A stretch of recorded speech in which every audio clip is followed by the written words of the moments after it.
આહિર અને જે બીજા લોકો હતા એ લોકોને લઈને ગઈકાલે સુનાવણી થઈ હતી। બંને પક્ષોની દલીલ પૂર્ણ થઈ હતી અને અંતે જે ચુકાદો પેન્ડિંગ રાખવામાં આવ્યો હતો એ ચુકાદો આજે આવી શકે છે એવી શક્યતાઓ છે। શું છે સમગ્ર વિષય તેના વિશે વિગતે વાત કરીએ। નમસ્કાર, હું હંસિની અને તમે જોઈ રહ્યા છો નિર્ભય।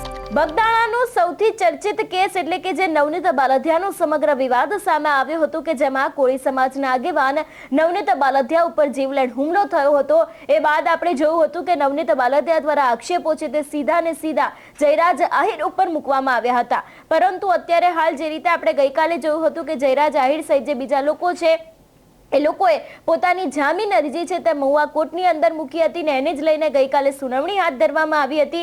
પરંતુ અંતે ચુકાદો છે તેને પેન્ડિંગ રાખવામાં આવ્યો હતો ને આજે ચુકાદો આવી શકે છે એવી વાત પણ સામે આવી રહી છે। આ વિષયને લઈને જો વિગતે વાત કરવામાં આવે તો બગદાણાના ચકચારી કોળી યુવક પર હુમલા કેસમાં જયરાજ આહિર સહિત જે 6 આરોપીઓના મહુવા કોર્ટમાં જામીન અરજી કરવામાં આવી હતી, જેમાં 6 ફેબ્રુઆરીના રોજ મહુવા કોર્ટમાં સુનાવણી હાથ ધરાઈ હતી। કોર્ટમાં બંને પક્ષની જામીન અરજી પર દલીલો થઈ હતી। ત્યારે હવે મહુવા કોર્ટે જયરાજ આહિર સહિત 6 શખ્સોની જામીન અરજી પર આજે વધુ સુનાવણી હાથ ધરવામાં આવશે એવી વિગતો સામે આવી રહી છે। લગભગ 13 દિવસથી જયરાજ આહિર જેલમાં છે। ત્યારે અગાઉ ઝડપાયેલા જે 14 આરોપીઓ પૈકી 8ને જેલ મુક્ત કરવામાં આવ્યા હતા। તેમના વકીલ મારફતે મહુવાની અંદર રેગ્યુલર જામીન અરજી મૂકવામાં આવી હતી। જે 2 ફેબ્રુઆરીના રોજ 8 આરોપીઓ છે એ લોકોને કોર્ટે શરતી જામીન મંજૂર થયા હતા।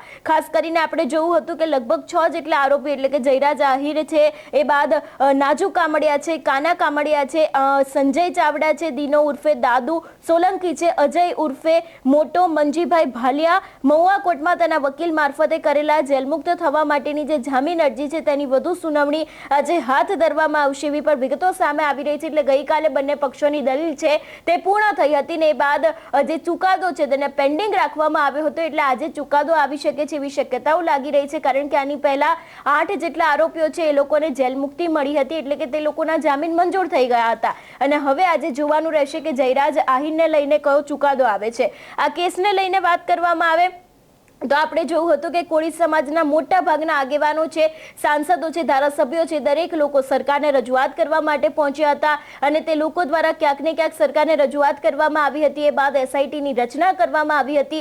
એસઆઈટીની ટીમે લગભગ 6 આરોપીઓની ધરપકડ કરી હતી, જેમાં 14મા આરોપી જયરાજ આહિર હતા। અને હવે આજે જયરાજ આહિરને લઈને જે ગઈકાલે બંને પક્ષોની દલીલ સાંભળવામાં આવી હતી, દલીલ પૂર્ણ થઈ હતી અને ચુકાદો છે તેને પેન્ડિંગ રાખવામાં આવ્યો હતો।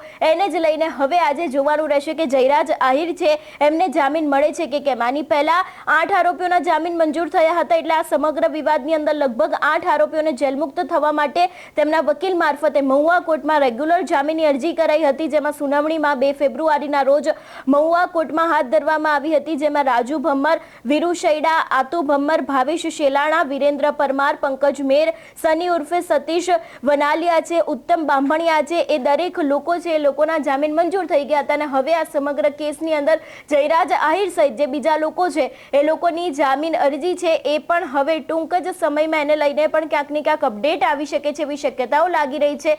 જોવાનું રહેશે કે આજે જયરાજ આહિર સહિત જે બીજા લોકો છે એ લોકોને જામીન મળશે કે કેમ, કારણ કે એક તરફ આ બગદાણા કેસને લઈને કોળી સમાજ અને આહિર સમાજ આમને સામને આવ્યો છે અને બીજી બાજુ અત્યારે હાલ અપડેટ સામે આવી રહી છે એ રીતે કે ગઈકાલે બંને પક્ષોની દલીલ છે તે પૂર્ણ થઈ હતી ને ચુકાદો પેન્ડિંગ રાખવામાં આવ્યો હતો, સ્થગિત રાખવામાં આવ્યો હતો અને હવે આ જ ચુકાદો છે તે આજે આવી શકે છે એવી શક્યતાઓ લાગી રહી છે। તમારું શું માનવું છે આ વિષયને લઈને અમને કમેન્ટ કરીને ચોક્કસથી જણાવજો। તેની સાથે અમારી ચેનલ નિર્ભય ન્યૂઝને લાઇક, શેર અને સબસ્ક્રાઇબ કરવાનું ભૂલશો નહીં। નમસ્કાર।